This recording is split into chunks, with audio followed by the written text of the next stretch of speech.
Buenas tardes. Hoy vamos a continuar con el desarrollo del curso del tag de R. La semana pasada vimos una introducción al lenguaje de programación. Vimos que pues, es un lenguaje de programación que está orientado hacia el tratamiento de los datos o hacia el análisis de los datos. Y pues para ello provee una serie de comandos que permiten hacer manipulaciones de los datos. Entonces, vimos que también cuando se instala R en el computador de forma local, aparece una interfaz de comandos, que pues inicialmente desde ahí podemos hacer el análisis de los datos sin ningún problema. Podemos cargar la información desde la consola y podemos eventualmente escribir los comandos que necesitemos para extraer la información, para transformarla, para visualizarla, etc.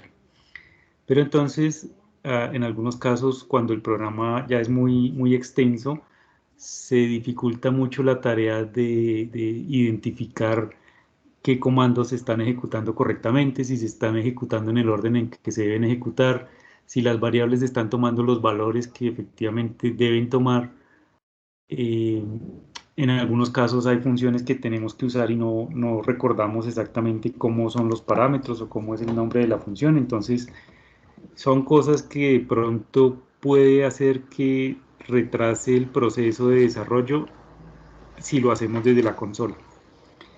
Entonces, pues para eso hay unos entornos de desarrollo, se llaman entornos de desarrollo integrados porque tienen una serie de funcionalidades adicionales, aparte de la consola de comandos. Hay unas funcionalidades que permiten facilitar ese tipo de cosas en el desarrollo. Yo puedo instalar R y el entorno de R de forma local en mi computador, o yo puedo usar alguna herramienta que esté disponible en línea.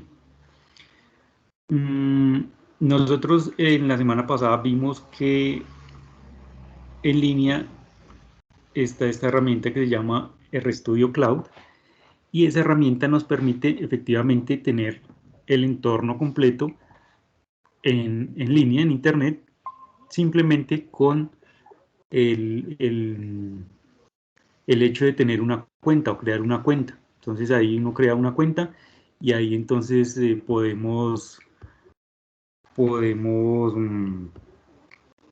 utilizar todo el entorno. Bueno, entonces ahí están las funcionalidades. Yo también les decía la semana pasada que yo les explicaba cuáles eran entonces la ventana de la consola, la misma consola que usamos cuando instalamos el entorno localmente.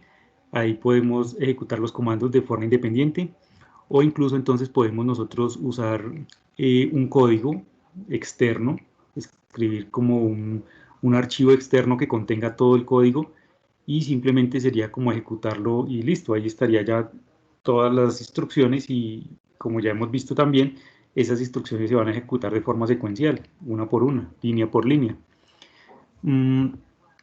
Otra ventana que veíamos ahí era la ventana del entorno, en donde podíamos ver las variables que se crean mientras el programa se está ejecutando y los valores que tienen esas variables. En esa misma ventana también está el historial de comandos. Yo puedo ver el histórico de todos los comandos que he ejecutado en el momento en el que abrí la sesión. Conexiones, si tengo que tener algún tipo de conexión con alguna fuente externa o con una base de datos externa o con un servidor aparte, también puedo manejarlo por ahí. Y bueno, también hay como una especie de tutorial incluido en donde yo puedo ver cosas más avanzadas o adicionales del entorno. Luego, en la parte de la ventana de abajo veíamos que están todos los archivos asociados al código, al proyecto. Entonces ahí pueden estar los archivos de código y ahí pueden estar también los archivos de datos. Generalmente, como les decía también, cuando yo voy a trabajar con datos en R, por lo general esos datos vienen de alguna fuente externa. Entonces hay que de alguna manera conectar esa fuente externa con con el programa que se va a hacer en R. Por lo general, esa forma de conectar la fuente, si es una o son varias, las fuentes externas, con R es a través de archivos de datos. Y esos archivos de datos tienen un formato específico, luego más adelante lo vemos, y aquí en R es simplemente como cargar ese archivo y ya de una vez me trae los datos de ese archivo. Entonces toda esa información está incluida aquí en esta ventana de abajo, la inferior izquierda, inferior derecha, perdón, del proyecto. También yo puedo, en esa misma ventana hay aquí otra subventana en donde yo puedo ver los gráficos. Si mi código genera algún tipo de gráfico, debería aparecer acá. Los paquetes que están disponibles para mi proyecto. Ayuda específica que yo necesite sobre una función o sobre algún comando. Esto no sé qué, no recuerdo esto qué es. Y presentación, bueno, tampoco. Listo, habíamos visto eso. Entonces, seguimos aquí. Habíamos visto también que en la línea de comandos, en la ventana de la línea de comandos, yo podía consultar alguna información sobre algún comando específico o una función específica. Entonces, supongamos que yo quiero saber qué hace la función C, le pongo un interrogante al comienzo y le doy Enter. Y aquí en la ventana inferior derecha me aparece la ayuda correspondiente a ese comando. Entonces me dice qué es ese comando, cómo se usa, qué argumentos o parámetros recibe, el detalle de ese comando, los valores que puede retornar ese comando en determinado caso, algunas referencias adicionales si yo quiero profundizar más en el código de ese comando. Me muestra unos comandos asociados y me muestra ejemplos de cómo se puede usar el comando. Entonces, así de esa misma manera yo puedo hacer con cualquier otro que de pronto se me olvide o necesite ver más detalle. Y de forma similar, como se hace con la interrogación, puedo hacerlo con la función help. Help, y entre paréntesis yo puedo escribir, no sé, puede ser.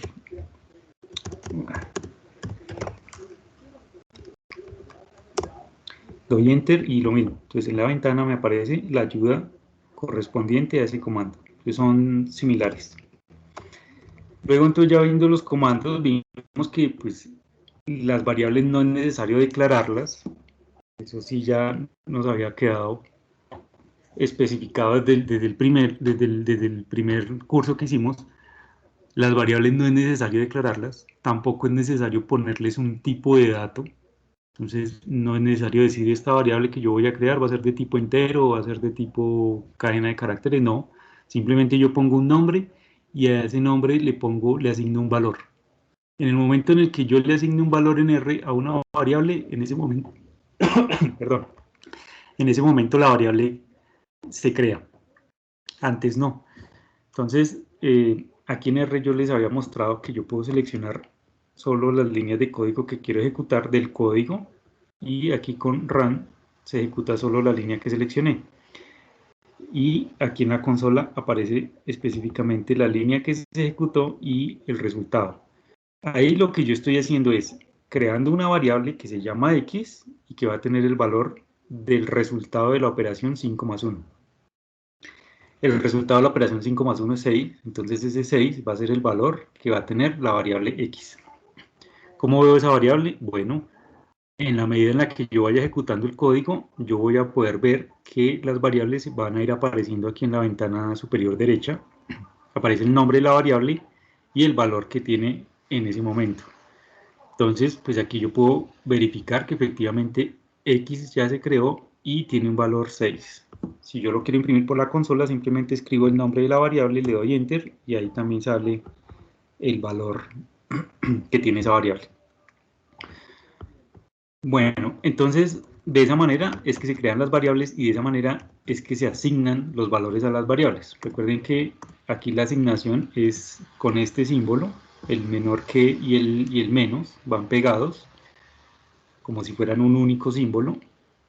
Y ahí le estoy diciendo yo que el resultado de la operación va a asignárselo a la variable que tiene nombre x. De la misma manera, en la línea 2 estoy haciendo lo mismo, pero estoy usando ya una función. En este caso estoy usando el exponencial y le estoy pasando el valor 2. Si ejecuto esa línea, va a crear una variable y y le va a asignar el valor del resultado de evaluar la función con el parámetro 2. Entonces, evaluando el exponencial con parámetro 2 vale 7.89, no sé qué, 7.38, Bueno, ese valor se lo asigna Y. Entonces, ahí yo no he creado las variables desde el comienzo, sino que las creo una vez, les asigno un valor. Eso uno. Otro, el tipo de dato no lo especifiqué. Entonces, ¿cómo sé yo qué tipo de dato es una variable? Bueno, en función del valor que se le asigne, va a tomar el tipo de dato. Entonces, como a X le asigné el valor 6, ese tipo de dato es numérico. Como a Y le asigné el valor 7.3890, ese tipo de dato, esa variable es de tipo de dato numérico. Aquí más adelante vemos los tipos de datos más utilizados en R, que bueno, en R en algunos tutoriales, si ustedes miran, no se llama tipo de dato o no se les dice tipo de dato, sino se le dice modo. Entonces, el modo es numérico para números enteros y reales. Se llama numérico. También hay números complejos, también hay valores lógicos, que son valores booleanos, o sea, verdadero o falso, true o false. Están las cadenas de caracteres, que simplemente son caracteres que yo pongo seguidos uno detrás de otro, encerrados entre comillas dobles. Está la función, el tipo de dato función, que es cuando yo declaro mis propias funciones, que pues eventualmente yo puedo crear mis propias funciones para evitar repetir el código. Están las listas, en donde simplemente es como una serie de elementos consecutivos. Ahora vamos a ver un ejemplo. Y están las expresiones. Yo puedo definir expresiones en R, pero sin evaluarlas. Como hagan de cuenta como si fuera una función, como si yo pudiera escribir x igual a 3 más y, algo así. Entonces, es una expresión, pero no tiene un valor numérico específico. Esos son los tipos de datos más usados en R. Hay otros. Vamos a irlos viendo mientras vayamos avanzando. Hay unos que son muy usados, que son las listas. Bueno, aquí están las listas, digo, aparte de las listas están las matrices, y que también son muy usadas cuando se cargan los datos. Entonces vamos a ver esos más adelante. Bueno, también veíamos que yo puedo, para evitar que mi código, que mi archivo de código sea muy extenso, yo puedo dividir el código en partes. O incluso si de pronto hay partes del código que yo necesito reutilizar, para no tener que escribirlo muchas veces, lo más coherente sería crear una función o crear un archivo independiente que contenga ese bloque de código y poderlo de esa manera usar tantas veces como yo quiera. Ese ejemplo lo hicimos acá. Entonces, en este caso, este archivo que tengo aquí activo se llama código.r, y en la línea 4 ese archivo hace un llamado a otro archivo también de código R, y se llama suma.r. Ese archivo está aquí. ¿Qué hace por dentro? Bueno, también declara variables, también hace operaciones, también, si dado el caso, carga datos, hace ahí como algunas operaciones independientes. Y una vez entonces en el archivo que se llama código.r hago el llamado, es como si la ejecución saltara hasta allá. Entonces recuerden que las ejecuciones del código se hacen secuencialmente. Entonces primero la línea 1, luego la línea 2, luego la línea 3, luego la línea 4, 5, 6, así consecutivamente, uno después de otro. ¿Qué pasa en este caso?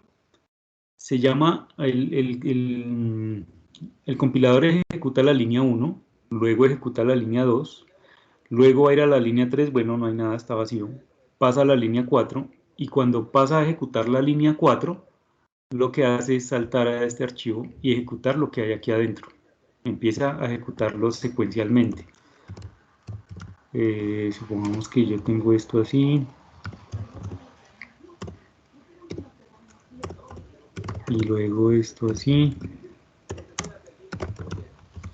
Entonces en este caso va a ejecutar línea 1, línea 2, línea 3, y cuando termina vuelve al archivo que hizo el llamado. Entonces vuelve aquí a línea 5, a línea 6 y etcétera. Pero entonces, ¿cuál es la cuestión? Que las variables que yo creo en ese archivo suma R van a tener el alcance suficiente para existir en este archivo código.r. Entonces, aquí si se dan cuenta en la línea 6 estoy multiplicando a x por una variable que se llama suma. Pero en este archivo, en este código, yo no he creado ninguna variable suma. Entonces, si no tengo esta línea, si no tuviera esta línea, debería salir un error, porque va a decir, bueno, pero ¿qué es suma? ¿O dónde está el valor de suma? ¿Sí? Recuerden también que con el numeral es que se hacen los comentarios del código. El comentario quiere decir que cuando el compilador está ejecutando las líneas, si la línea comienza por un numeral, esa línea no se ejecuta, esa línea se salta. Es como si no existiera. Pero entonces no la estamos borrando, simplemente la dejamos ahí como en un segundo plano. Entonces en este caso yo hice el comentario, le agregué un comentario a source, a la función source. ¿Qué quiere decir? Pues que no va a ejecutar esta línea 4, va a ejecutar 1, 2, 3 no hay nada, 4 no la ejecuta, 5 no hace nada, llega a 6 y ejecuta la línea 6. Entonces, en este caso debería salir un error, porque la variable suma no está creada en ningún momento. Entonces voy a ejecutar el código, a ver qué pasa. Yo ejecuto aquí con source y efectivamente ahí me dice, mire, suma, el objeto suma no fue encontrado. ¿Qué quiere decir eso? Pues que estoy tratando de hacer una operación con una variable que no existe. Que yo no le he puesto un valor, que yo no le he puesto, que yo no le he asignado un valor. Entonces, si quito otra vez, sí ya se va a ejecutar esa línea y ahí ya no va a salir error. ¿Por qué ahí ya no sale error? Pues porque cuando entra a suma.r, ahí sí se está declarando esa variable, se le está asignando un valor, se están haciendo unas operaciones sobre esa variable, y cuando retorna al archivo original a ejecutar aquí la línea 6, pues la variable suma ahora sí existe. Fue creada por el archivo suma.r y tiene un valor. Entonces ahí sí yo ya puedo hacer operaciones con esa variable. En este caso, lo que hizo fue x igual a 5 más 1, y es igual a la exponencial de 2, hizo el código que está escrito en el archivo suma.r y finalmente entonces al valor de x, que inicialmente era 6, le multiplicó el valor de suma, que pues quedó con el valor 100, entonces la respuesta final fue 600. Entonces ahí ya se hizo el llamado de un archivo a otro archivo. Y esos llamados pueden hacerse de forma jerárquica, o incluso unos pueden llamar a otros. Entonces este archivo podría llamar a otro y así sucesivamente. Entonces sí hay que tener cuidado de que este archivo no vuelva a llamar al original, porque entonces ahí sí se crearía como una especie de bloqueo.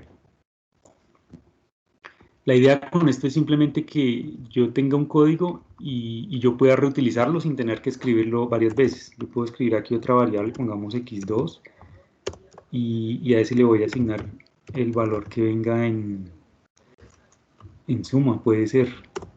Yo puedo hacer esto. Suma.r. No, así no, así. Yo puedo hacer esto.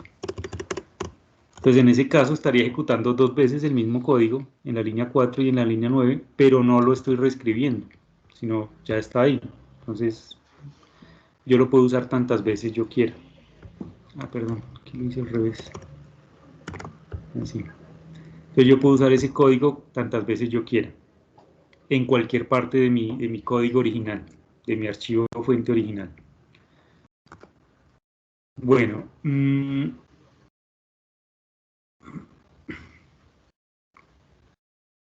convenciones. Bueno, resulta que la idea es que yo puedo nombrar las variables como yo quiera, yo puedo ponerle los nombres que yo quiera, pero hay ciertas restricciones en R para ponerle los nombres a las variables.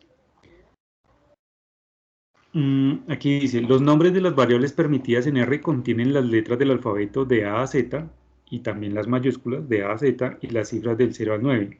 Además, también se puede poner el punto y el carácter de separación.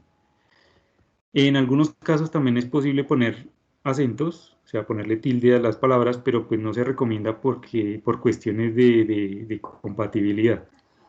Yo puedo escribir mi código con tildes en el computador local que yo tengo, y ahí funciona bien el código y yo lo ejecuto y está bien, pero puede ser que cuando yo lo vaya a ejecutar en otro compilador o en otro computador o incluso aquí en la nube, salgan errores. Entonces, para evitar eso, lo mejor es poner siempre los nombres de las variables con solo las letras, sin tildes y sin caracteres extraños. Entonces, ¿cuáles son las reglas? El nombre no puede comenzar por un punto, es decir, yo no puedo escribir una variable que diga 1 variable. Ahí, no, ahí saldría un error.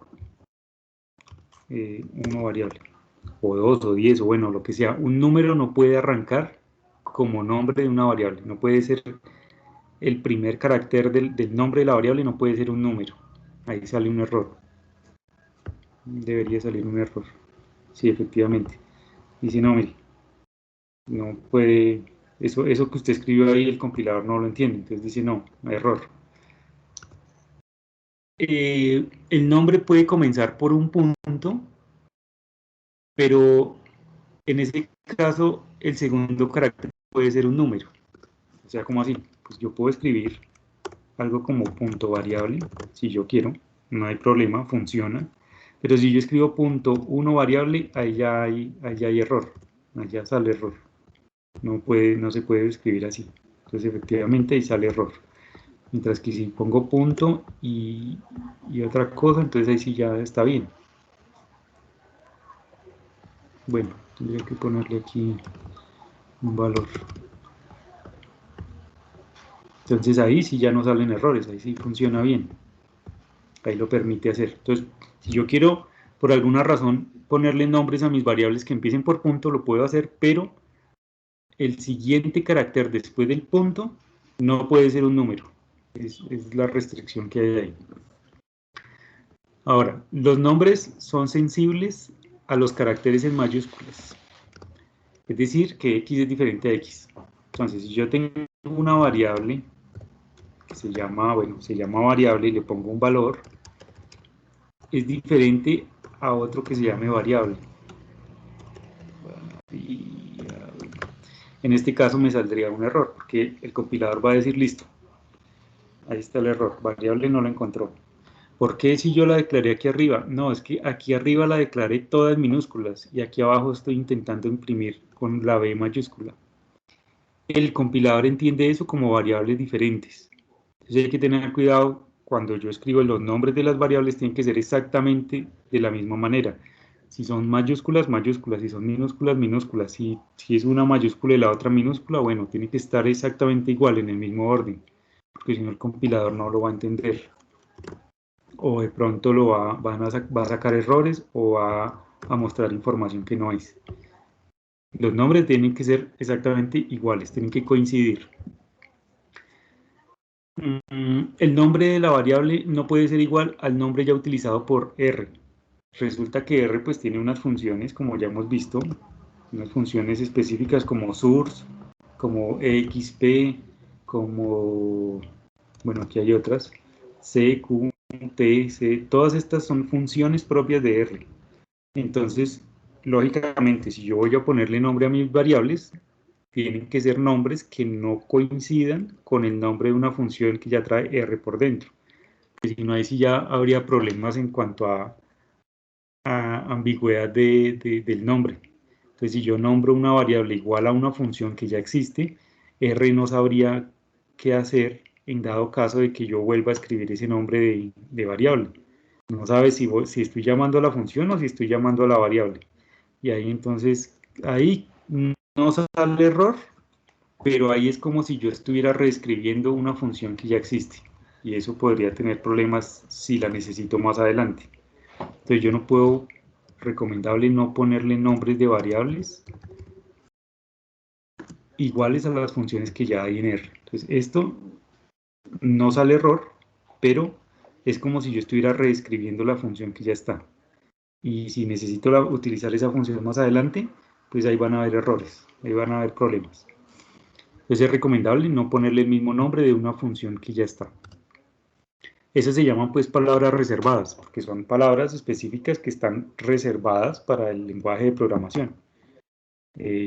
Yo no debería ponerle length como nombre de una variable, o range, o var, o break. Bueno, esa es la idea. Entonces, bueno, y aparte de esto, ya como estándar de programación, la idea es que todas las variables que nosotros usemos, bueno, aquí para efectos prácticos yo les pongo nombres X, Y, Z, ¿sí? Pero para efectos prácticos del código, ya cuando estemos desarrollando una aplicación, la idea es que el nombre de la variable sea explícito. Es decir, que trate de decir qué es esa variable o para qué sirve o qué simboliza esa variable dentro del código. Entonces lo ideal sería poner algo así como algo como número, eh, no sé, manzanas, perros, gatos, lo que sea. En el lugar de que, en el caso de que yo esté programando algo así, la idea es que la variable por sí sola pueda explicarse. Pues si yo pongo ahí número de manzanas, cualquiera va a decir, ah, bueno, sí, representa, puede ser el número de manzanas que tengo, o el número de manzanas que quiero tener, o el número de manzanas que voy a comprar, o bueno, ya sé qué es lo que representa esa variable. Y cuando voy yo a leer el código, va a ser mucho más sencillo entender qué es lo que está escrito ahí si las variables tienen nombres explícitos. Mientras que si yo tengo X, pues es más difícil intentar entender el código porque pues X, ¿qué representa X? Pues sí, una variable, pero en el contexto del código, ¿qué representa? ¿Mm? No se sabe. En ese caso uno tendría que ponerse a estudiar todo el código y mirar a ver, intentar deducir qué es lo que está representando X.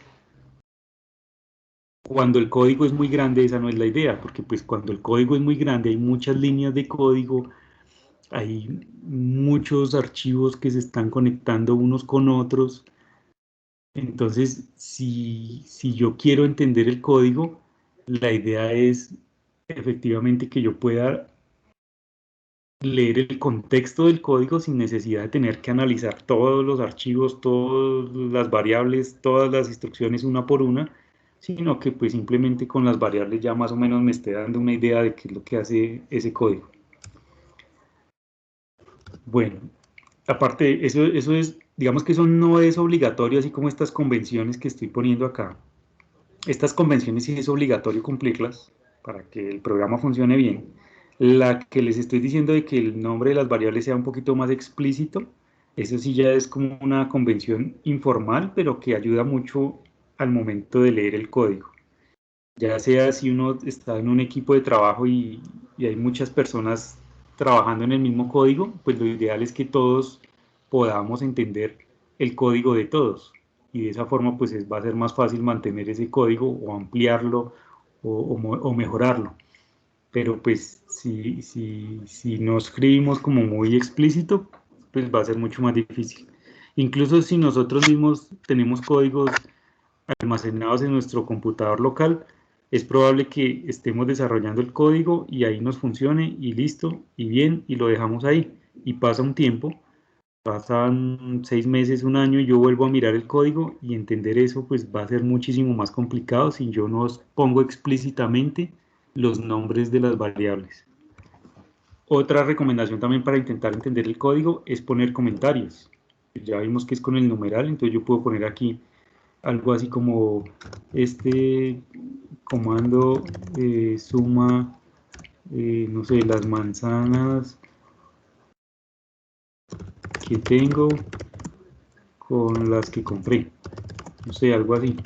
Entonces, efectivamente, también esto ayuda mucho a entender qué es lo que está haciendo el código que aparece después, porque pues es una pequeña explicación de qué es lo que yo estoy haciendo. Entonces, si junto con esos comentarios y con los nombres de las variables, pues va a ser más, digamos, más fácil entender el código. Ya uno como que entra en el contexto del programa mucho más rápido. Bueno, Dejemos esto así, como les digo aquí, como para escribir rápido la cuestión, yo pongo X, Y, Z, pero no debería como ser tan abstracto el código en la vida real.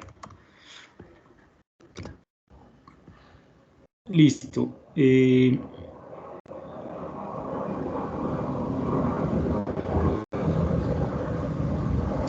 Bueno, yo al comienzo les había dicho que en R todo es un vector, o todo se puede representar como un vector. Entonces ahí están las operaciones y las funciones para que uno pueda trabajar con estructuras de tipo vectorial.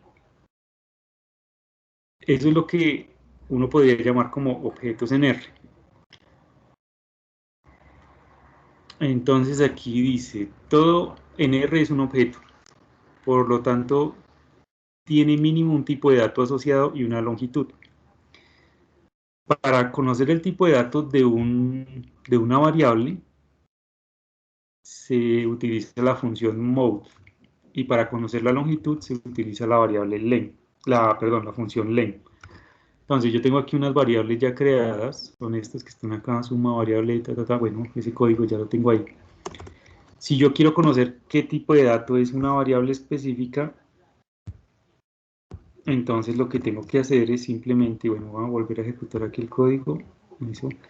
Entonces lo que tengo que hacer es simplemente ejecutar la función, la función mode con la variable que quiero consultar. Entonces yo quiero saber suma de qué tipo de dato es. Entonces me dice, es numérico. Entonces yo ya sé que esa variable por dentro tiene un número, ya sea un número entero o sea un número decimal, pero ya sé que ahí adentro hay un número. Y la longitud, entonces con len, también yo escribo len y adentro escribo el número de y escribo el nombre de la variable que quiero consultar y efectivamente entonces me dice, mire, es de tamaño 1. Y digo, bueno, listo, está bien. En la mayoría de los casos, cuando yo consulto una variable que tiene un solo valor, la longitud va a salir 1. Pero van a haber casos en donde hay variables, como les decía ahora, las listas o las matrices, en donde la longitud no va a ser 1, va a ser más. Aquí yo tengo comentados unos ejemplos de números complejos. Entonces yo puedo también crear números complejos, en donde hay una parte real y una parte imaginaria. Aquí está impreso, aquí lo estoy imprimiendo, 10 más 3i. En ese caso yo puedo decir, bueno, qué tipo de dato es z. Entonces z es de tipo complejo. ¿Y qué longitud tiene? Bueno, ¿qué longitud tiene z? 1, listo. Entonces quiere decir que es una variable que tiene por dentro un número complejo, que es pues el tipo de dato que habíamos visto aquí ahora. El número complejo contiene pues números complejos. Digamos que cuando estamos analizando datos, no en muchas ocasiones se usa este tipo de dato, pero bueno, es simplemente como para que lo miremos ahí, que también existe y que se puede crear con esta función que se llama complex. Si de pronto en algún momento lo necesitamos, bueno, ahí está, complex. Ahora, yo puedo hacer transformaciones de los datos cambiándoles el tipo de dato. Eso sí es muy común que lo necesitemos en algunos momentos. Entonces, supongamos que, supongamos que aquí yo tengo ese mismo z, número complejo,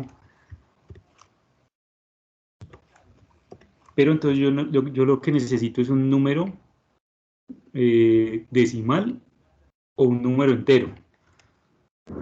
Entonces, ¿qué hago? Bueno, para eso existe esta función que se llama as.numeric y entre paréntesis le paso la variable que quiero transformar.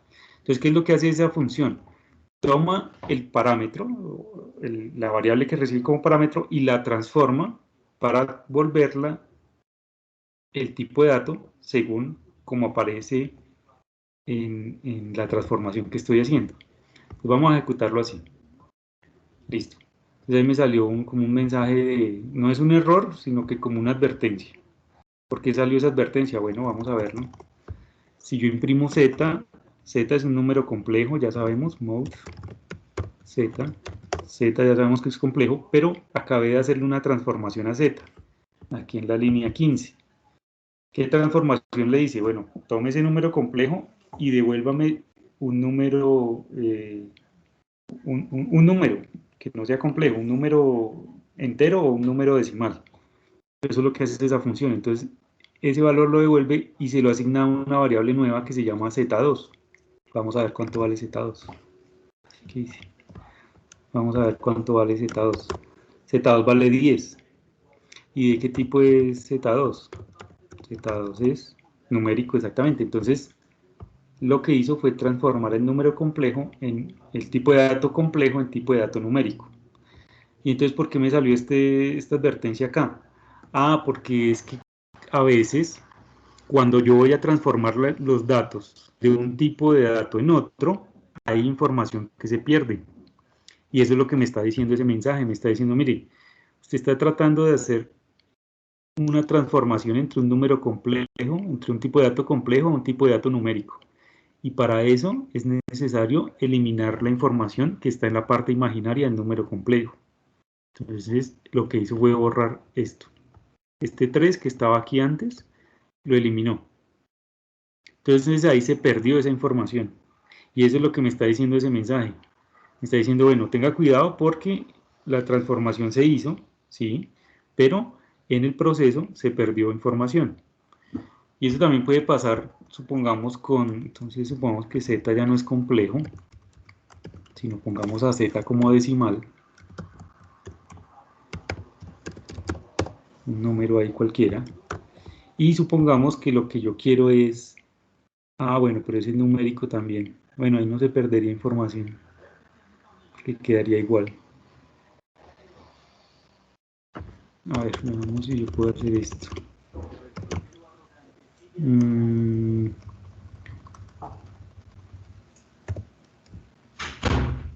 Sí, integer, Z. En este caso sí se pierde información. ¿Por qué? Porque es que los números decimales tienen una estructura en donde hay un número entero, que en este caso es 23, es la parte entera del número, y después del punto hay una parte decimal. Todo esto es la parte decimal. Entonces, en este caso, Z es un número decimal.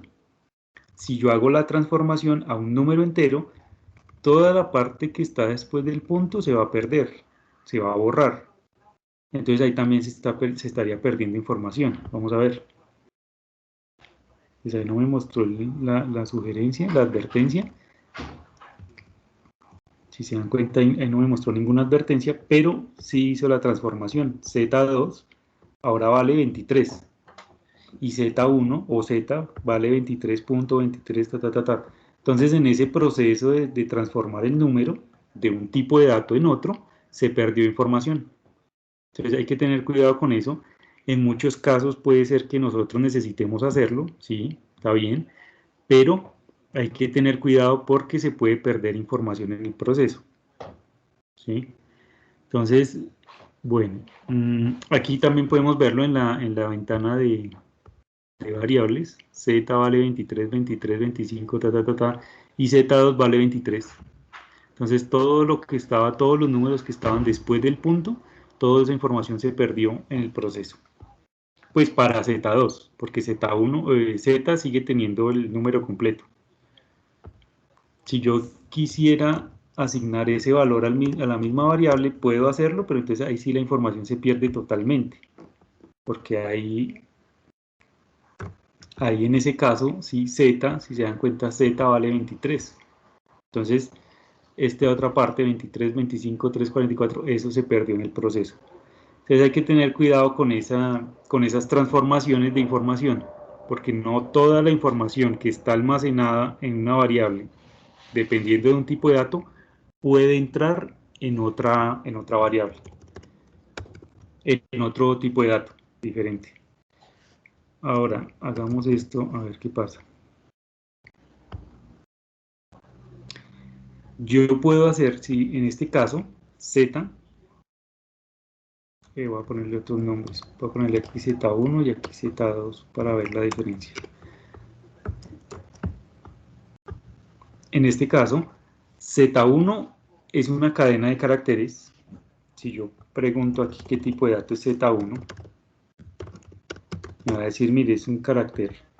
Sí, carácter quiere decir que es o uno solo o una cadena completa de caracteres. En este caso es una cadena de 3 caracteres, el carácter 1, el carácter 2 y el carácter 3.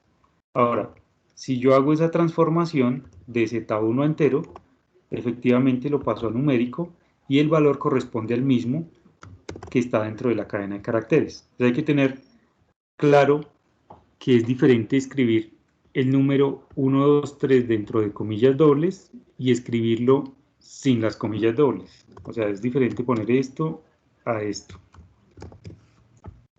En el primer caso, en este de la línea 14, es una cadena de caracteres. En el segundo caso, que es la línea 15, es un número. Yo puedo hacer las transformaciones dependiendo de cómo lo necesite y si el compilador lo permite hacer. ¿Qué pasaría si yo intento transformar una cadena de caracteres como esta? Bueno, pues miremos qué hace. Ahí entonces hay un error. Bueno, no hay un error, también salió una advertencia. Ahí salió una advertencia. Pero entonces no lo hizo. Vamos a ver. Miremos que tiene Z1. Z1 tiene la cadena de caracteres normales es de tipo de dato carácter. Y Z2 no tiene valor. Y el tipo de dato de Z2 es numérico. Entonces, ahí hay que tener en cuenta otras cosas. A pesar de que la función lo hizo, porque lo hizo, aquí lo que sacó fue una advertencia, lo hizo, efectivamente creó la variable Z2 y es de tipo numérico, está bien, pero el valor de la variable Z2 es NA. ¿Qué quiere decir NA? Pues hagan de cuenta que es como un indefinido, como no se puede poner un valor específico. Entonces, en ese caso, efectivamente la función se ejecutó, efectivamente no salió error, pero al momento de ver los valores con los que quedaron las variables, hay un error, porque este NA pues no debería aparecer, no debería salir ahí. Z2 debería tener un valor. Ay, ¿por qué no saca un valor? Bueno, pues porque el compilador no tiene forma de pasar una letra, convertirla en número, y mucho menos una lista completa de caracteres, convertirla en un número. Entonces por eso es que sale ahí un error. Esas transformaciones de datos, de tipos de datos, son posibles, pero no en todos los casos.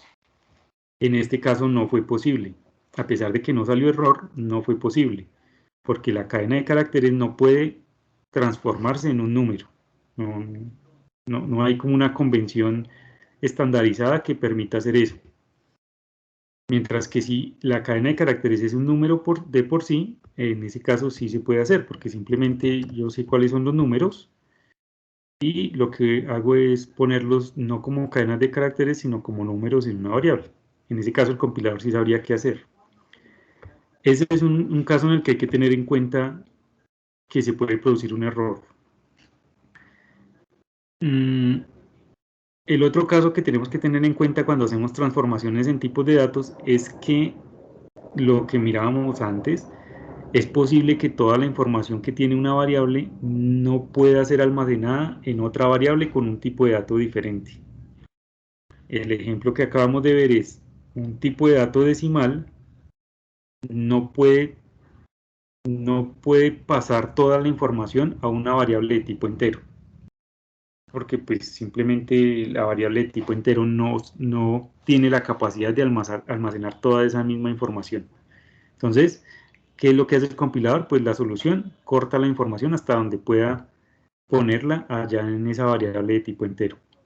De la misma manera, teníamos el número complejo que quería pasarlo yo a un tipo de dato numérico, entonces en ese caso la transformación se hace, pero en el proceso se va a tener que perder información porque el nuevo tipo de dato no tiene la capacidad de almacenar la información que tiene el tipo de dato original.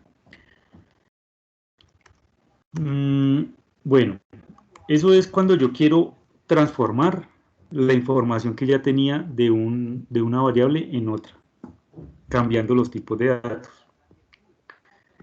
Para cada tipo de dato existe su función asociada, entonces así como estamos poniendo aquí as integer, yo puedo decir as punto, y aquí me sale una lista de ayuda de las funciones que yo puedo utilizar. Entonces yo puedo usar asCharacter, que es para transformarlo a una cadena de caracteres. Ese sí es más sencillo porque casi que todos los tipos de datos pueden ser representados como una cadena de caracteres. Entonces, en ese caso sí es como más flexible. Bueno, si yo quiero una cadena de caracteres específica, entonces también está ahí. Números complejos, eh, data frames, que bueno, eso los vamos a ver más adelante, eso es otro tipo de dato. Fechas, números decimales, se representan aquí como double. Bueno, esto, como las expresiones, las fórmulas, las funciones, entonces casi las listas, casi que todos los tipos de datos que están en R se pueden pasar unos a otros, se pueden transformar y hay funciones para cada uno específico. Y si yo tengo un tipo de dato cualquiera y lo quiero pasar a cadena de caracteres, bueno, entonces escribo as.character y entre paréntesis pongo la variable que quiero transformar y listo.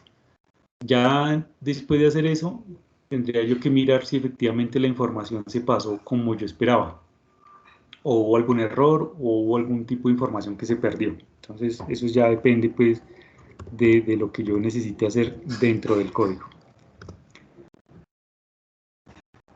Esto ya lo vimos. Bueno, entonces, esas funciones son muy importantes. Mode y length para conocer la variable, qué tipo de dato es y qué tamaño tiene. Hay una cosa que uno puede ver aquí y es que si yo creo una variable de, de, de cadena de caracteres, pongamos cadena, la voy a llamar cadena y le voy a poner alguna información ahí adentro, cualquiera, listo, ahí creé mi variable, voy a decir de qué tipo de dato es, bueno, entonces de qué tipo de dato es cadena, es carácter, listo, qué longitud tiene, entonces pongo cadena, longitud de cadena y en este caso me va a decir 1. Entonces yo digo, no, pero 1, ¿por qué si todos estos caracteres son 1, 2, 3, 4, 5, 6, 7, 8, 9, 10, 11, 12, 13, 14, 15, como 16 caracteres? Entonces, ¿por qué sale 1? Bueno, resulta que en R un tipo de dato siempre va a almacenar un valor. Y en las cadenas de caracteres también pasa lo mismo. Independientemente del número de caracteres que yo ponga dentro de la cadena, siempre va a tener tamaño 1. ¿Eso por qué? Pues porque hay que diferenciarlos de los tamaños de otras estructuras más elaboradas como las listas. Si yo creo una lista, pongamos aquí arriba la tenía, bueno, creemos aquí una lista de esta manera. Recuerden que para crear las listas se usa el comando C y entre paréntesis se ponen los elementos separados por comas que van dentro de la lista. Entonces aquí ya creé una lista.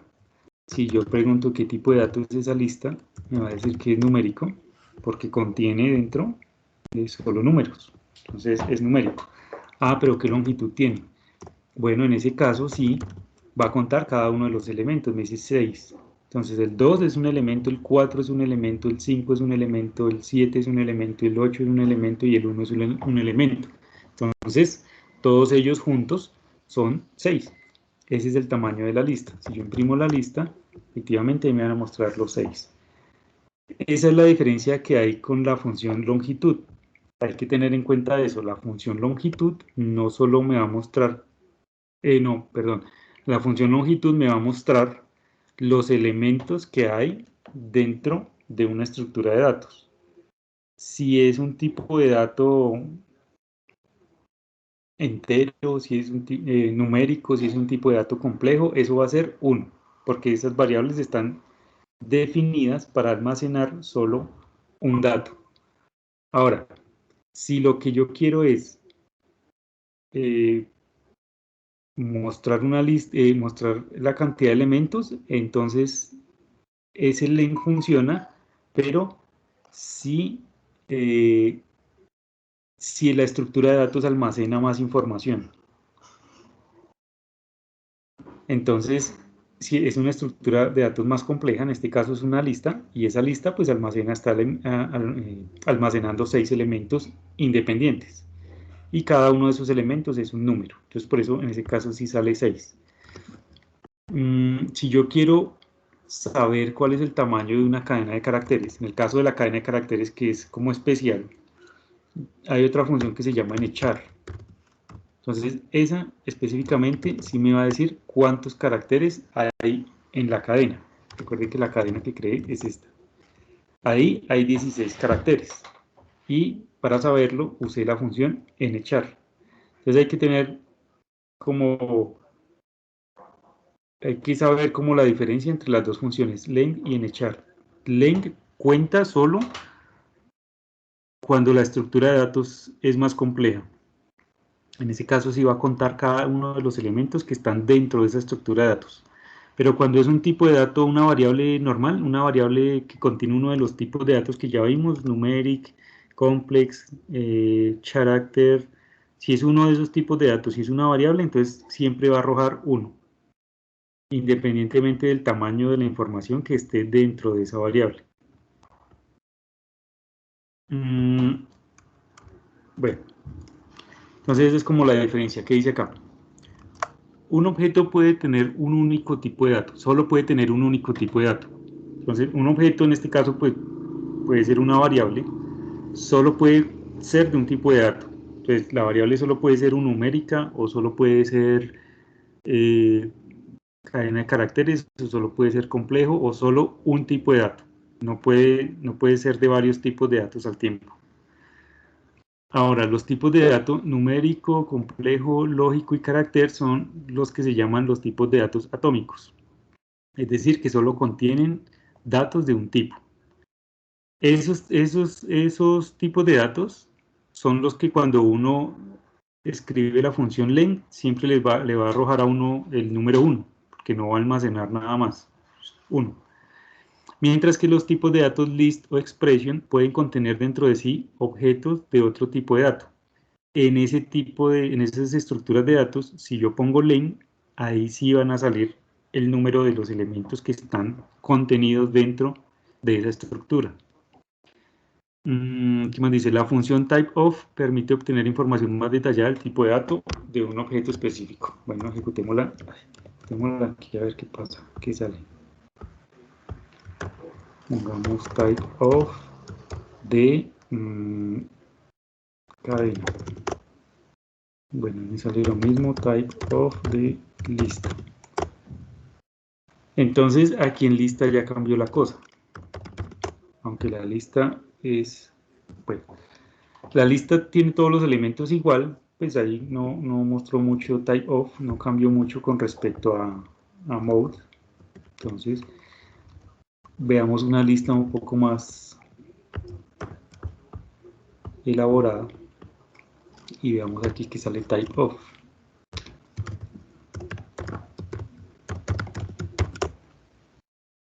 Aquí ya cambió la cosa.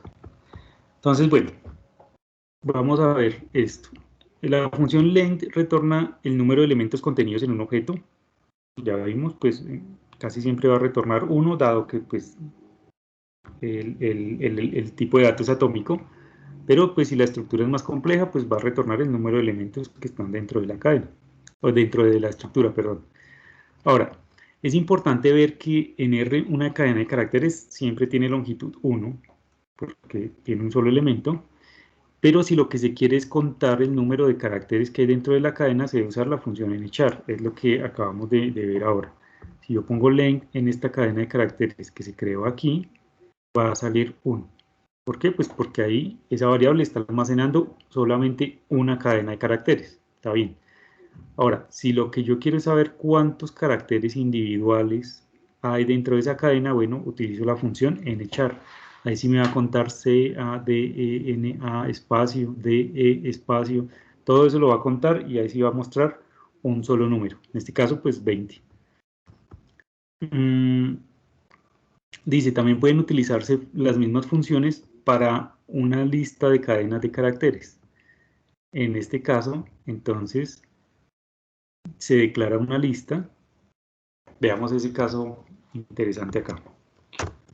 Se declaró una lista, pero es una lista de caracteres. Entonces, con el mismo comando C, yo creo una lista de caracteres. Yo puedo decir 1, cadena 2, puedo decir elemento 3, puedo decir final. Listo. Ahí creé una lista con esos elementos. Esa lista tiene tamaño 4. Si yo le digo length, pues va a resultar o va a retornar 4, porque hay 4 elementos independientes. Cada uno de los elementos es una cadena de caracteres. Si yo voy a escribir nchar de esa lista, lo que va a hacer es que me va a mostrar el tamaño de las listas de cada uno de los elementos. Entonces, ¿qué me va a mostrar?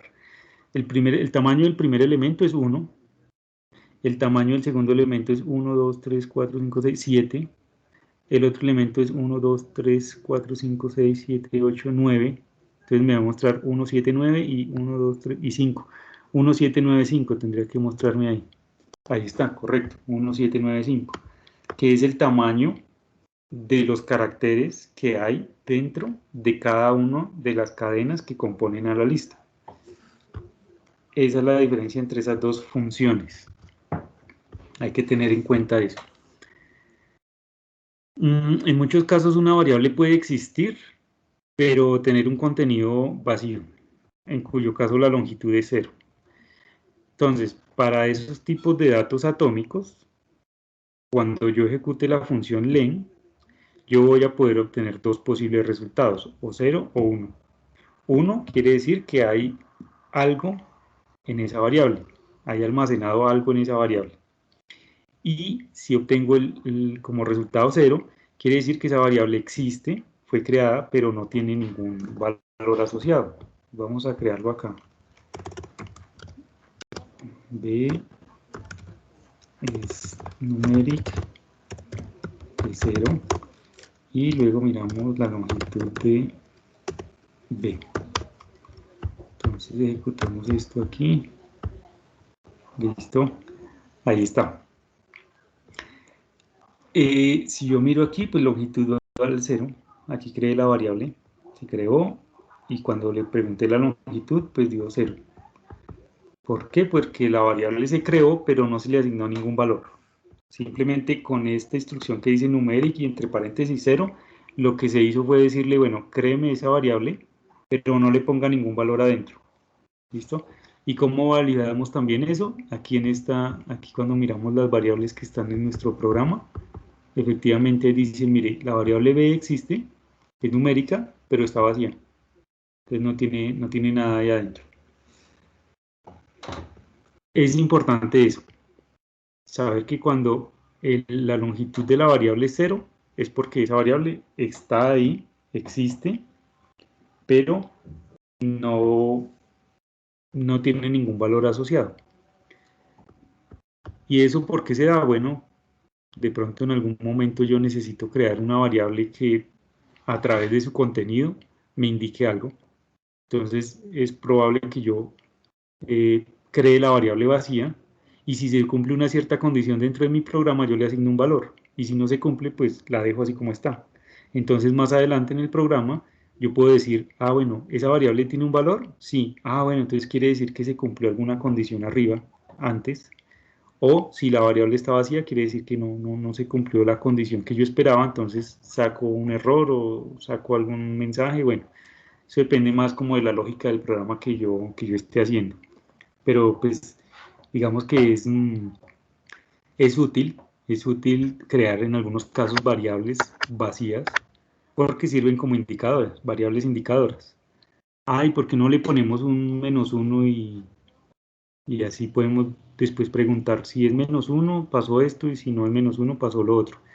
Bueno, eso también puede ser, también se puede hacer, pero digamos que como estamos trabajando con datos, hay momentos o hay información que en algunos casos recibe números negativos o puede ser el -1 o puede ser, bueno. Entonces, para evitar esos conflictos entre los datos que con los que yo estoy trabajando y los datos que yo necesito para controlar el flujo del programa, es útil crear variables vacías. Entonces, por eso existe en R esa opción de crear la variable y no asignarle nada. Bueno, el objeto null. Listo. Luego seguimos con esto. ¿Hay preguntas hasta ahí de lo que hemos hecho?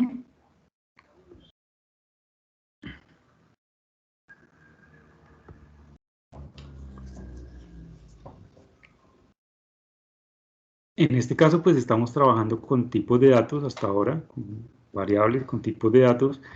Recuerden que los tipos de datos yo no los declaro explícitamente, pero puedo convertirlos. Una variable, como yo no tengo que declarar la variable ni tengo que ponerle un tipo de dato específico, es probable que esa variable durante la ejecución del programa cambie de tipo de dato. O sea, como así, pues miremoslo acá con un ejemplo. Yo tengo esta variable b, voy a poner esto en comentario. Yo tengo esta variable b, la declaré vacía, en este momento es numérica, pero yo puedo decir, imprimimos aquí el modo de b, aquí me va a decir b es numérico, pero yo puedo decir, ahora b vale esto. Y si pongo mode de b, es la misma variable, pero como la estoy usando de forma diferente, el tipo de dato de esa variable cambió. Entonces, inicialmente era numérica, pero como le asigné un valor diferente a un número, pues se adaptó y se transformó y ya no es numérica, sino ahora es una cadena de caracteres. Entonces, no son los tipos de datos de las variables no son fijos. No es que yo los defina y así se quedan durante toda la ejecución del programa. La variable se puede adaptar en función de los datos que se le están asignando. Y puede ser una cadena de caracteres, o puede ser una lista, o puede ser numérico, o bueno, puede ser cualquier otro tipo de dato. Yo lo puedo cambiar en la medida en la que yo lo vaya necesitando. Digamos que no es muy recomendable hacerlo, pues porque a uno se le enredan las cosas y ya uno al final del programa no va a saber esa variable que contiene. Lo ideal es que uno tenga el orden de qué variable está almacenando qué cosa, pero si en algún momento es necesario hacerlo, pues bueno, R da la opción de hacerlo. Yo puedo tener un dato en una variable y en la medida en la que yo vaya ejecutando el programa, si se hace necesario, esa misma variable ponerle otro valor diferente y el tipo de dato de esa variable pues va a cambiar en función de ese valor nuevo que se le está asignando.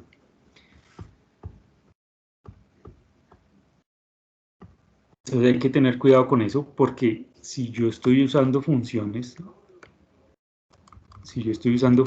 supongamos que aquí, vamos a hacer una prueba, supongamos que aquí en suma, como x ya está declarado, supongamos que aquí voy a usar a x, de esta manera, x más 5, listo. Entonces aquí que dice, declare a x, o le asigné el valor 6, y luego voy a llamar a esta función, suma, que hace uso de esa variable x. Entonces, bueno, ahí continúa, x valía 6, aquí va a valer entonces suma va a valer 11, luego 12, luego 120. Listo. Entonces al final de la ejecución aquí en la línea 6, suma va a valer 120. Pues ejecutemos solo esa parte del código a ver qué pasa. Hasta aquí. Entonces efectivamente ahí suma vale 120. Voy a borrar las variables para que lo veamos bien. Si yo ejecuto aquí, suma vale 120. Listo, hasta ahí vamos bien. Ahora, recuerden que yo puedo llamar ese código que está en el otro archivo tantas veces como yo quiera. Pero si por alguna razón yo cambié mi variable x, supongamos, y vuelvo y hago el llamado de esa función, entonces ahí ya se va a presentar un error. Veamos qué pasa. ahí ya se presentó un error. Aquí me salió. Mire, dice, está tratando de sumarle a X el valor 5, el valor numérico 5. Pero es que X no es numérico. X ahora es una cadena de caracteres, y a una cadena de caracteres no le puedo sumar 5. Entonces ahí salió un error. Y entonces uno diría, pero ¿por qué si yo no cambié el código del archivo suma.r? Ese es el mismo. Sí, pero lo que cambió fue la variable X. Y no solo le cambió el valor, sino que le cambió el tipo de dato. Y al cambiarle el tipo de dato, la operación que se hace dentro del archivo, pues ya no es válida. Ya esto se invalida. Esta operación ya no es válida. Porque al principio funcionó porque X era entero, era numérico. Valía 6. Y 6 más 5, 11. Bien, listo, no hay problema. Ahora, le cambié el valor a X y X ahora es una cadena de caracteres. Cuando vuelvo a llamar a este archivo, va a decir suma es igual a X más 5 y X que es una cadena de caracteres. Ah, sí, pero es que a una cadena de caracteres no le puedo sumar 5. Y ahí es donde salta el error. Entonces hay que tener cuidado con eso porque la variable, como les digo, la variable se adapta al valor que yo le asigne. No tiene un tipo de dato fijo. Va cambiando en la medida en la que se va usando a lo largo del programa. Entonces ahí X no tuvo ningún problema en cambiarse de numérico a cadena de caracteres. Dijo, ah, bueno, listo. Yo recibo la nueva información, pues me cambio de tipo de dato y continúo. Pero el problema vino después. Entonces hay que tener cuidado con eso. Por eso les digo, lo recomendable es que, a pesar de que el lenguaje de programación lo permita, es mejor crear variables y tener claro desde el comienzo qué tipo de dato va a tener esa variable. Y en lo posible no modificarla o no, pues modificar los valores sí, pero no modificar el tipo de dato. Entonces, si yo al comienzo creé esta variable X como un tipo de dato numérico, en lo posible a lo largo del programa mantener a X como un valor, como una variable numérica. Ah, es que necesito una variable, una cadena de caracteres. Bueno, pues creemos otra variable que sea una cadena de caracteres y en lo posible mantengamos a lo largo de la ejecución de todo el programa esa misma variable con el mismo tipo de dato. Es lo recomendable, porque si no se le enreda a uno la cosa. Si la variable cambia de un tipo de dato y después en 2 líneas más adelante ya es de otro tipo y 5 líneas más adelante ya es de otro tipo, entonces ya se complica como hacerle el seguimiento a ese programa. Otra cosa que tenemos que tener en cuenta es que las variables se reconocen entre archivos, es decir, aquí tengo a X y Y si se dan cuenta aquí usé a X, entonces esta X que estoy usando acá es la misma X que estaba declarando, que se declaró acá. Entonces si yo voy a cambiar a X aquí adentro, hay que tener cuidado porque ese cambio también se va a reflejar aquí afuera. Supongamos que yo tengo aquí, bueno, supongamos que yo tengo aquí esto así y esto así. Entonces, tengo a X, llamé al archivo, aquí obtuve la información de X y luego aquí le cambio el tipo de dato a X. Digo, este es el nuevo valor de X. ¿Qué pasa ahí? Funciona, no hay problema, ¿sí? Pero funciona la primera vez que yo llamo este código. La segunda vez que yo vaya a hacer el llamado al código X ya va a ser una cadena de caracteres y al sumarlo con 5 pues va a salir el error. Entonces yo no voy a poder hacer esto que estoy haciendo acá. Al comienzo X es numérico, vale 6, funciona, entra ya al otro archivo, ejecuta el código normal, no hay problema, pero cuando voy a intentar hacer el llamado del archivo otra vez, ahí es donde va a salir el error. ¿Por qué? Porque dentro de ese archivo la variable X cambió el tipo de dato. Entonces ahí efectivamente me sale el mismo error. Me dice, no, pero es que estoy intentando, lo que usted está intentando hacer es sumar una cadena de caracteres con un número y eso no está permitido. Entonces hay que tener cuidado con eso también.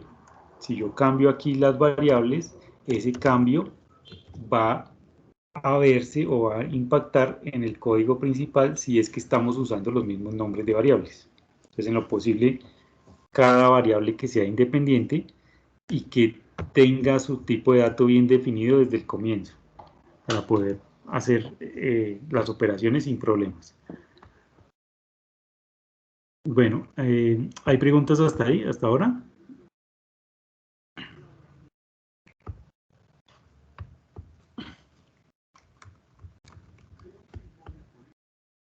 No.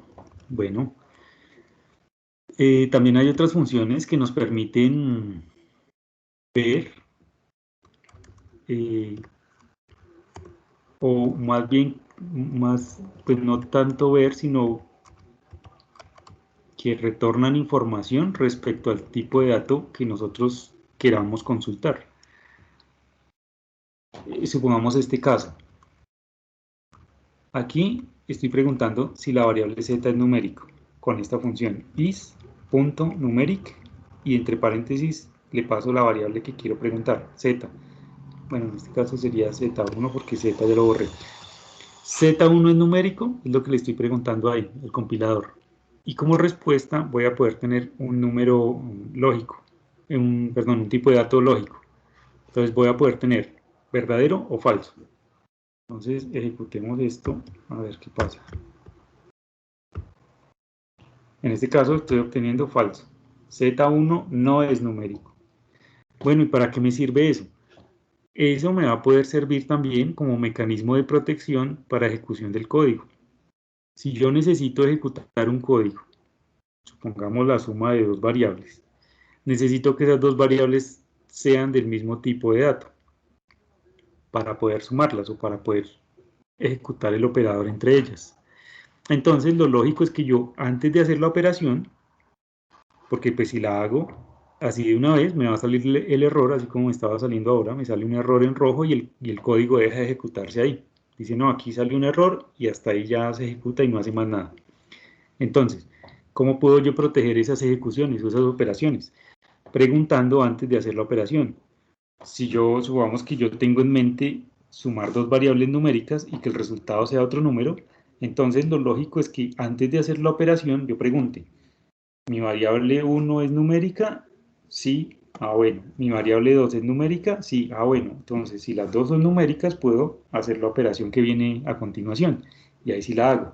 Pero si en algún momento alguna de las dos variables no es numérica, entonces yo le digo al programa, le digo, ah, no, no, no, no. Entonces no ejecute la línea que viene a continuación, más bien sáltesela y muestre un mensaje de error o un mensaje de advertencia o de error que diga, mire, esta variable que usted está tratando de sumar con esta otra variable no es numérica, entonces no se puede ejecutar la operación o algo así. O tal vez haga la operación, pero entonces primero haga una transformación del tipo de dato que viene a numérico y ahí sí haga la operación.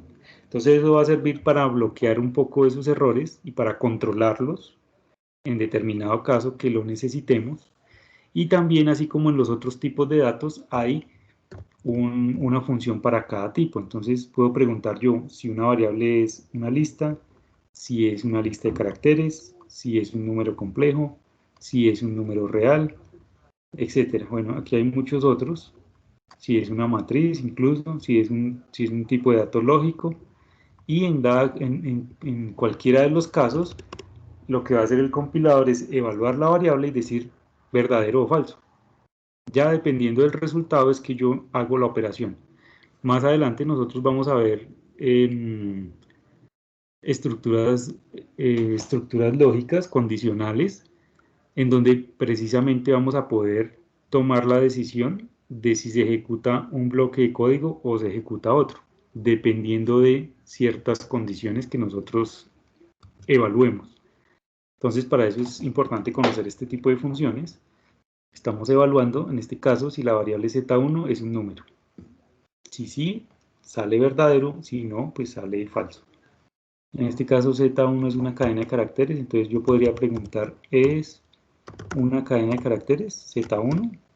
Debería salir verdadero o true. Veamos. Efectivamente, ahí salió true. Me dice, sí, z1 es una cadena de caracteres. Yo digo, ah, bueno, listo. Ya dependiendo de ese resultado, pues más adelante miramos cómo podemos modificar el flujo del programa. Lo otro que quería también que viéramos aquí era que las listas se pueden crear así como habíamos visto antes con el comando C, o también se pueden crear con el comando list. Y dentro de una lista hay varios elementos y esos elementos pueden ser de diferentes tipos de datos. En este caso, la línea 28, yo creé una lista, o voy a crear una lista, que contiene 3 elementos. El primer elemento es una cadena de caracteres, el segundo es un número y el tercero es otra lista. Y eso lo va a permitir hacer sin ningún problema. Ahí está. Entonces yo puedo preguntar aquí qué es lista y efectivamente me va a mostrar, miren, en la posición 1 de la lista está esto. En la posición 2 de la lista está esto. Y en la posición 3 de la lista hay otra lista. Entonces, estas estructuras son más complejas. Hemos visto los tipos de datos atómicos que almacenan simplemente un tipo de dato y un dato, no más. Entonces, si es un número, si es numérico, si la variable es numérica, almacena un número. Si es una cadena de caracteres, almacena una cadena de caracteres, no más.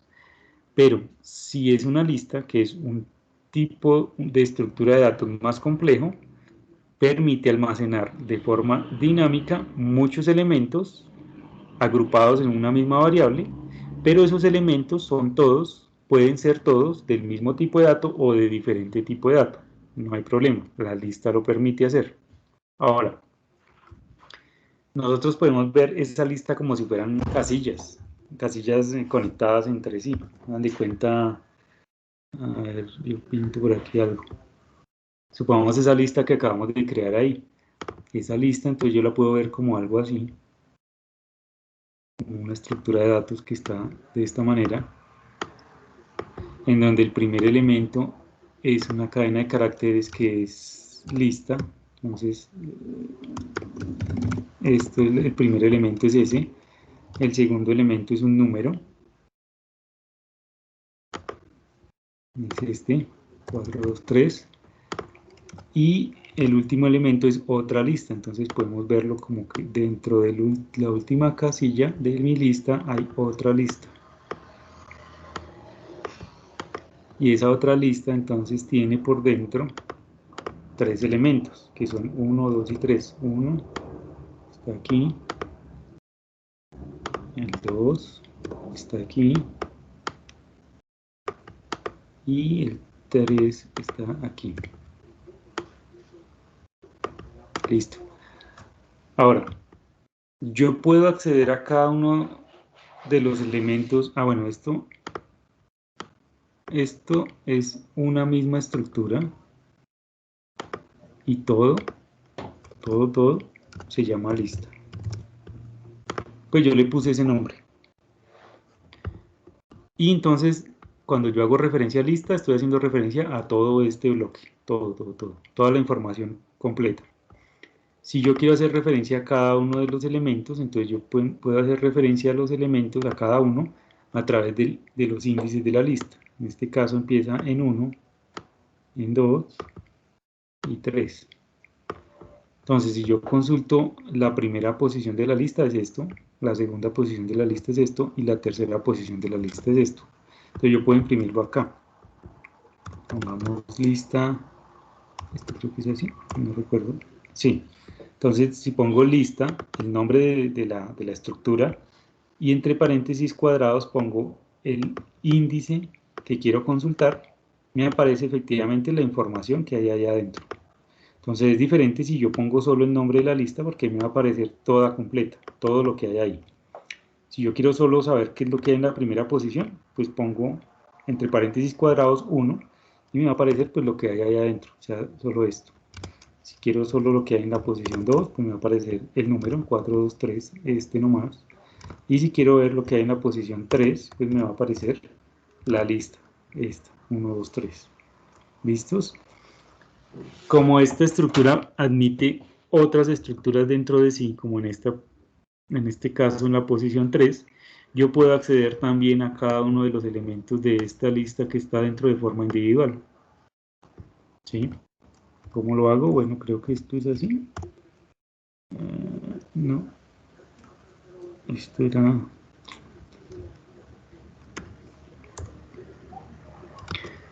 Bueno, ese sí tengo que mirarlo porque ese era... Esa forma de accederlo también se puede hacer. Pero entonces aquí no me está saliendo. No. Esa forma de acceder a la lista también es posible. No. Vean cómo.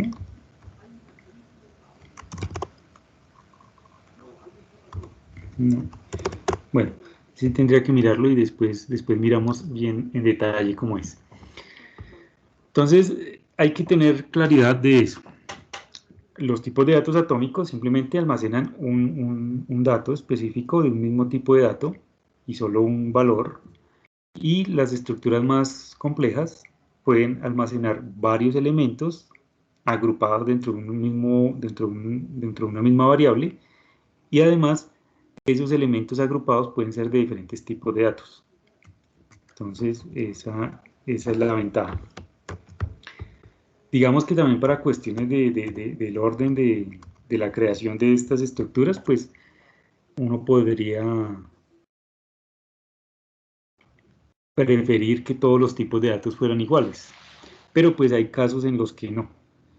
Cuando vayamos a ver cómo se carga información de un archivo externo aquí a R, vamos a ver que es posible que la estructura sobre la cual se carguen esos datos contengan tipos de datos diferentes, porque precisamente así es como viene la información originalmente.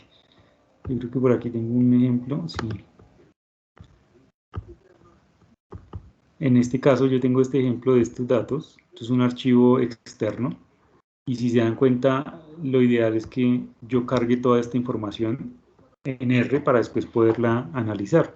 Entonces cada una de estas filas yo podría cargarlas en una estructura de datos independiente y no habría problema. Y pues la estructura de datos debería tener la capacidad de almacenar información diferente en cada una de las casillas de esa estructura. Entonces, podría ser una lista en donde donde el primer elemento sea un número, el segundo sea una cadena de caracteres, el tercero sea un número, el siguiente sea un tipo de fecha, tipo de dato de fecha, y el otro sea un tipo de dato de cadena de caracteres. Aquí en R también están los tipos de datos de fecha. ¿Sí son estos? Sí, date. También yo puedo crear una fecha según un formato específico. Eso lo vemos de pronto más adelante para poder manipular datos también con fechas y poder hacer comparativos de cuál fecha es mayor que cuál, o bueno, etcétera. Eso también es importante ahí. ¿Qué otra cosa está aquí? El objeto null. Así como veíamos en este caso que hay variables que pueden tener contenido vacío, pero pueden existir. En este caso también sucede con el objeto null. Es un objeto especial de R, dice, que representa el vacío. Sirve para determinar si una variable específica tiene o no un contenido, para lo cual se utiliza la función isNull. Entonces, de la misma manera, como veíamos aquí la longitud 0, es más, yo puedo preguntarle a esa variable si es null o no. Aquí la creamos vacía, entonces yo puedo preguntarle isNull, o sea, ¿es vacía esa variable b? Entonces ahí debería salirme true. ¿Dónde está? Aquí. Ah, no, me salió false. ¿Qué hice mal ahí? Ah, no, pero es que creo que eso es por tipo de dato. Vamos a hacer una cosa, a ver qué pasa.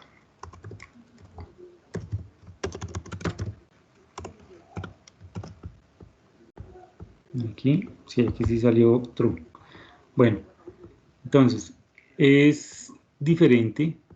Si se dan cuenta, es diferente porque... ¿Dónde está B? Ah, pero es que aquí le asigné otro valor.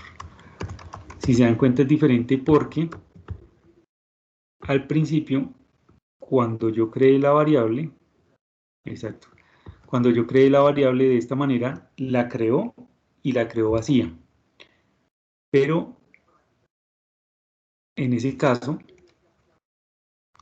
voy a ponerlo como B1, y aquí como B2 para ver la diferencia. B1, B1, ¿sí es B1, B2? Sí. Entonces vamos a crear dos variables B1 y B2 y vamos a ver la diferencia entre esas dos. Las dos son variables nulas, aquí se ve, pero ¿cuál es la diferencia entre B1 y B2? B1 es numérica vacía y B2 es null. ¿Qué quiere decir que B2 sea null? Quiere decir que no tiene un valor adentro y tampoco tiene un tipo de dato asociado, que es lo que es diferente con respecto a B1. B1 es vacía, pero sí tiene un tipo de dato asociado. Entonces, por eso cuando yo pregunto que si B1 es null, me va a decir falso. ¿Por qué? Porque B1 tiene un tipo de dato asociado. Null quiere decir que la variable existe, pero no tiene ni tipo de dato ni valor. Mientras que en este caso, cuando creé la variable como numeric 0, tiene un tipo de dato, pero no tiene un valor. Entonces digamos que son dos vacíos diferentes. B1 es vacío en términos del valor solamente, y B2 es vacío en términos de valor y tipo de dato. Es como un null más completo, un vacío más completo. Entonces null es que realmente la variable no tiene nada de información. Esa es la diferencia. Y los dos, como les digo, como les decía anteriormente, los dos son importantes, los dos vacíos son importantes porque es probable que cuando estemos manejando datos hayan columnas en la información que no tengan dato, y puede ser que yo tenga el tipo de dato, pero no la información, o puede ser que yo no tenga ni la información ni el tipo de dato. Entonces se van a poder presentar los dos casos. Y yo tendría que preguntar para cada caso si la variable es null o si la variable es vacía, que serían pues las dos formas de consultar ese tipo de casos, cuando la información viene incompleta. Es muy común que se presente. Entonces por eso es importante tener en cuenta esas dos posibilidades con las variables. No todas las variables van a tener un valor, no todas las variables van a poder tener un tipo de dato asociado. Eso depende pues de la información que yo esté manejando. Entonces hay que tenerlo en cuenta. Bueno, eso es lo que continúa aquí abajo. Bueno, eso ya lo continuamos mañana. Vamos a seguir viendo más ejemplos de código de cómo sale la información aquí en R, y vamos a ver cómo se carga la información que venga desde un archivo para ya poderla tener aquí dentro de R y poderla manipular con las funciones que hemos estado viendo. ¿Hay preguntas hasta ahora de lo que hemos estado viendo?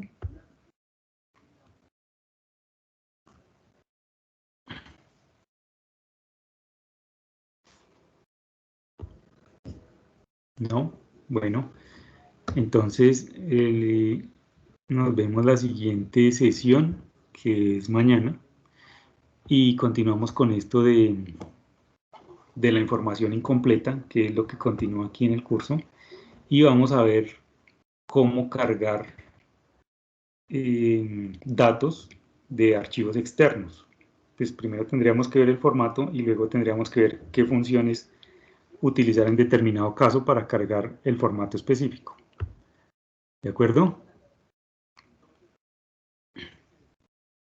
Bueno, entonces, gracias. Hasta luego.